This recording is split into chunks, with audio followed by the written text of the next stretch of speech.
दोस्तों, आज के वीडियो में एक ऐसे फंड के बारे में बताऊंगा जो रिटर्न के मामले में अच्छे अच्छे स्मॉल कैप फंड को पछाड़ दिया है। आप सुन के चौंक गए?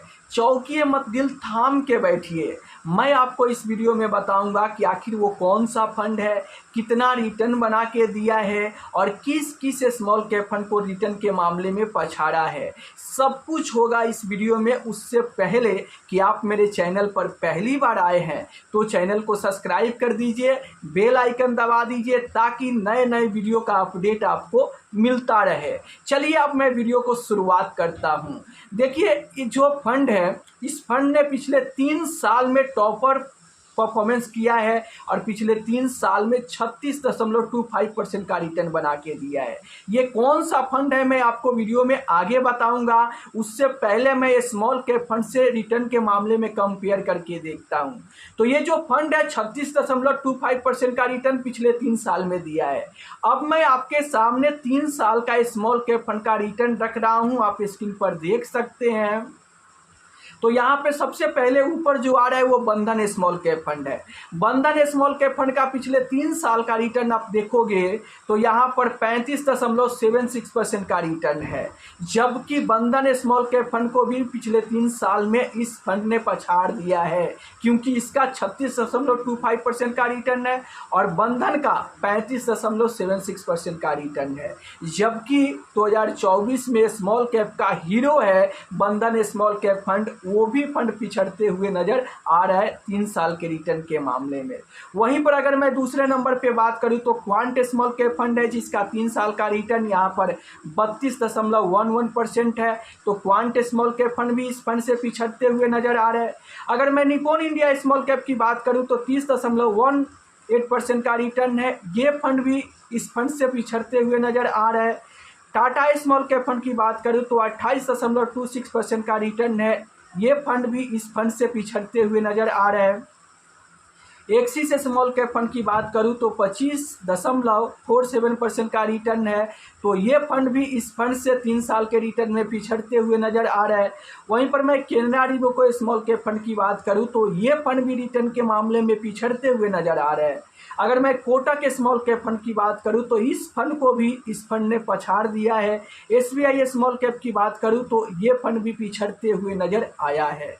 अब फाइनली वो कौन सा फंड है जो अच्छे अच्छे स्मॉल कैप फंड को भी पछाड़ दिया है, यहाँ तक कि बंधन स्मॉल कैप फंड को पछाड़ दिया है। तो आपके मन में बेचैनी हो रहा है कि वो कौन सा फंड है। फंड का नाम जानने के लिए तो मैं आपको बता दूं कि ये मिड कैप कैटेगरी के टॉपर फंड है, जिसका नाम है Motilal Oswal mid cap fund.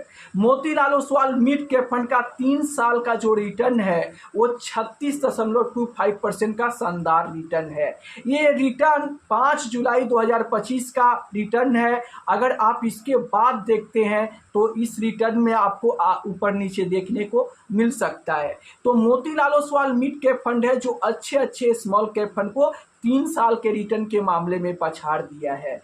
वहीं पर अगर मैं 5 साल, 7 साल, 10 साल से कंपेयर करूं तो अगर आप 10 साल का आंकड़ा उठा के देखोगे तो 10 साल में स्मॉल कैप फंड ही विजेता बनेगा।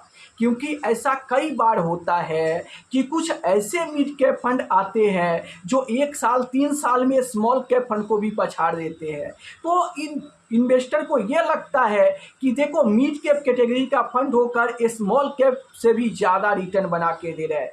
नहीं मेरे दोस्त, अगर आप ऐसा सोचते हो तो आपकी ये सोच गलत है। क्योंकि देखो, कोई मिड कैप फंड 1 साल में, 3 साल में स्मॉल कैप को पछाड़ सकता है, लेकिन वही अगर आप 5 साल का आंकड़ा उठा के देखोगे, 7 साल का आंकड़ा उठा के देखोगे या फिर 10 साल का आंकड़ा उठा के देखोगे तो स्मॉल कैप फंड ही विजेता बनेगा। और स्मॉल कैप फंड रिटर्न के मामले में हर एक मिड कैप फंड को पछाड़ सकता है और आप पहले भी पछाड़ा हुआ है। तो अगर आप लॉन्ग टर्म इन्वेस्टर है तो आपको स्मॉल कैप फंड में ही इन्वेस्टमेंट करना चाहिए, ना कि 3 साल का हाईएस्ट रिटर्न देखकर आपको मिड कैप फंड में इन्वेस्ट करना चाहिए। बिल्कुल नहीं। अगर 10 साल से ऊपर का समय है तो आपको स्मॉल कैप फंड में ही इन्वेस्ट करना चाहिए। मिड कैप फंड से ज़्यादा रिटर्न आपको स्मॉल कैप फंड में मिलेगा। वहीं पर अगर 7 से 8 साल का समय है तो आप मिड कैप फंड में इन्वेस्टमेंट कर सकते हैं। अगर 5 साल के लिए इन्वेस्टमेंट करना है तब आपको फ्लेक्सी कैप फंड में इन्वेस्ट करना चाहिए। देखो, मैं आपको एक सिंपल तरीका बता देता हूं कि अगर आप पूरे म्यूचुअल फंड इंडस्ट्री पे नज़र उठा के डालोगे तो सबसे ज़्यादा रिटर्न देने वाला एक लौता एक स्मॉल कैप फंड ऐसा फंड है जो लंबे समय में सबसे ज़्यादा रिटर्न बना के इन्वेस्टर को दे सकता है, और पहले दिया भी है। आप देखोगे तो बहुत ज़्यादा रिटर्न बना के इन्वेस्टर को दिया है।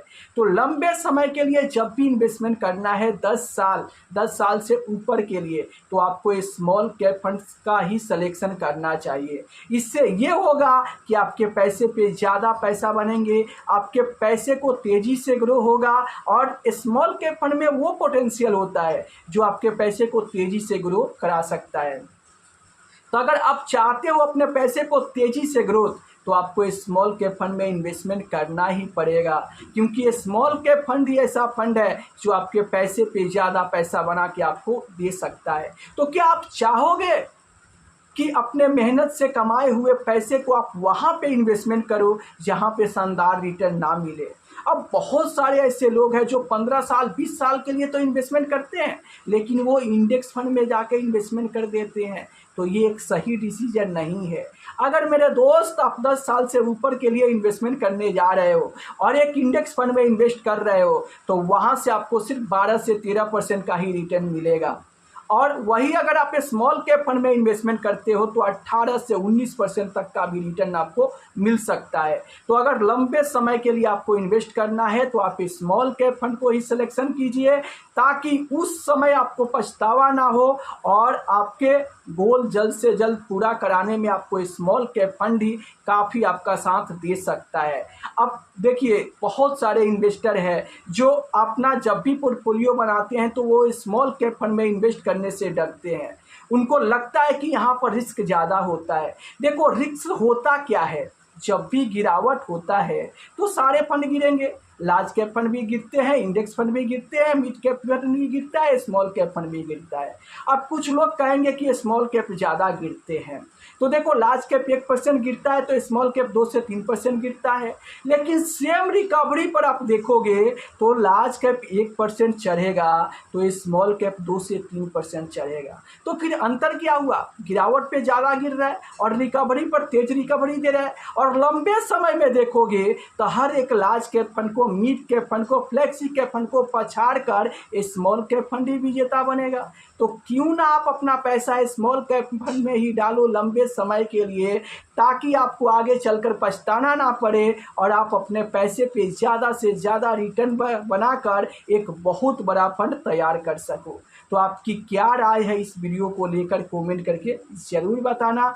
फिर मिलते हैं हम नेक्स्ट वीडियो में, तब तक के लिए जय हिंद, जय भारत।